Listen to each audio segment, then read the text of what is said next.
જય શ્રી કૃષ્ણ સર. જય શ્રી કૃષ્ણ. જણાવો કેટલા સમયથી આ કોમ્યુનિટીમાં છો, શું પ્રશ્ન હતા અને શું સારું થયું? મને સમજો ને 2 મહિના અને 15 દિવસ થયા. ઓકે. મને પણ ગેસ એસિડિટી ને એનો જ પ્રોબ્લેમ હતો બહુ. ઓકે. ને મારો 7 કિલો વેટ લોસ પણ થયો. જોરદાર. ને મને એટલું માથું પેઇન થતું ને કે સમજો ને 2 દિવસ થાય ને ત્રીજે દિવસ ટેબ્લેટ તો લેવી જ પડે. હમ. પણ એમાં પણ બહુ ફરક પડ્યો મને. ને મારો 7 kg વજન પણ ઉતરી ગયો. ગુડ. ને મારા હસબન્ડને પણ આ તકલીફ હતી, એમને પણ માથાનો દુખાવો હતો, એમને પણ બહુ ફરક પડી ગયો છે. બંનેને રિઝલ્ટ સારું મળ્યું છે સર. ઓકે, તમારા હસબન્ડ ને સેમ પ્રોબ્લેમ હતી? હા, એમને પણ સમજો ને આખો દિવસ કામ પર જાય, સાંજ પડે ને એટલે માથું દુખે, ઘરે આવીને માથાની ટેબ્લેટ રોજ ખાતા. એ તો કેટલી બધી દવા કરાવી, હોસ્પિટલમાં 2-3 વાર બતાવ્યું, સમજો ને MRI કરાવી, બધું કરાવ્યું, પણ કાંઈ ફરક જ નતો પડતો ને આમ કાંઈ હતું નહીં. જ્યારે આ કોમ્યુનિટીમાં એડ થયા ને ત્યારે એમને બહુ બધો ફરક પડી ગયો. અત્યારે મેં ટેબ્લેટ સમજો ને 2 મહિનાથી ખાધી પણ નથી સર. જોરદાર. તમે આ ને આજે મને રિઝલ્ટ કર્યું? 2 મહિના ને 15 દિવસ થયા, પણ મેં પણ એક ટેબ્લેટ નથી લીધી એસિડિટીની, માથાના દુખાવાની એક પણ નથી લીધી. યસ, જબરદસ્ત, ને સુપર. મારા બંને છોકરાઓ પણ ડાયનોસ્ટિક લે છે સર. અરે વાહ. હવે અમારું આખું ફેમિલી આ હેલ્ધી ન્યુટ્રિશન લઈએ છીએ. એટલું બધું સરસ તમારું રિઝલ્ટ છે ભૂમિબેન, આખા ફેમિલીનું. તમે મને કહો કે આ 2 મહિનામાં તમે રિઝલ્ટ શેરિંગ કેટલી વાર કર્યું? એટલે સર આમાં શું છે, મારા છોકરાઓ નાના છે ને તો ક્યારેક સાંજે તો થતું નતું ને થોડોક ડર પણ લાગતો હતો કે કેમ બોલીશ, નહીં આજ બોલાય. દિવસ જતો રહ્યો ને? હા. પહેલી વાર રિઝલ્ટ શેરિંગ કર્યું કે? આજે પહેલી વાર રિઝલ્ટ શેરિંગ કર્યું મેં. Yes.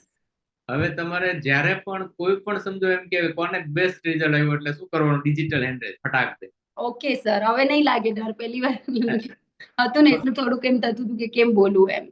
બોલી શક્યા ને? કેટલું મસ્ત બોલ્યા. કેટલા લોકોને આ રિઝલ્ટ ગમ્યું ભાઈ ભૂમિબેન નું? બધા હેન્ડરેજ કરે છે, જો કેટલું. Thank you sir, thank you મારા કોચને, થેન્ક યુ આ ન્યુટ્રિશન. યસ, જબરદસ્ત. અને હવે છે કે નહીં તમારે રિઝલ્ટ શેરિંગ કરો ને ને સાહેબ? સર હવે તો છે ને આ કમ્યુનિટીમાં લાઈફ ટાઈમ રહેવું છે, જ્યાં સુધી જીવી ત્યાં સુધી રહેવું છે. અરે વાહ, જોરદાર. પ્રોમિસ આપી દીધું, બોલો. હા, બધાને, ફૂલ ફેમિલીને, કેમ કે બહુ બધા પ્રોબ્લેમમાં હતા. દવા ગોળી પણ એટલા ખાતા હતા પણ કોઈ ફરક નતો પડતો, પણ હવેથી શું સારું રિઝલ્ટ મળ્યું છે.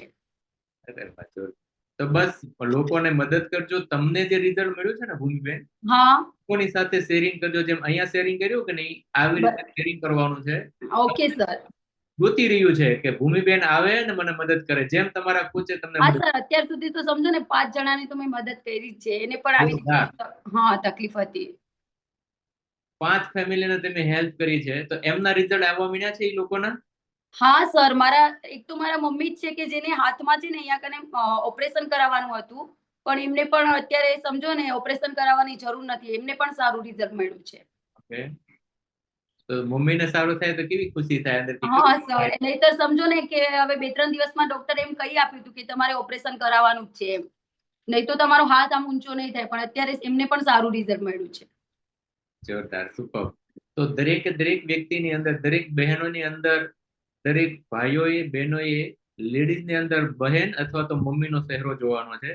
જ્યારે ને સર એક તો ચાય પીવાની બહુ આદત હતી કે ચાય ન પીવું ને તો સમજો ને મારું માથું તો ઉતરે જ નહીં. દિવસના 2-3 વાર તો ચાય પીવા જ જોઈએ. પણ ઓકે. અત્યારે હા, અત્યારે એક ચાયની આદત પણ છૂટી ગઈ મારી. અરે વાહ, જોરદાર. તો વધારાનો ખોટો બેડ ખોરાક જતો તો એ અટકી ગયો હે ને? Thank you so much. જબરજસ્ત આપનું. Thank you sir, thank you આ કમ્યુનિટી.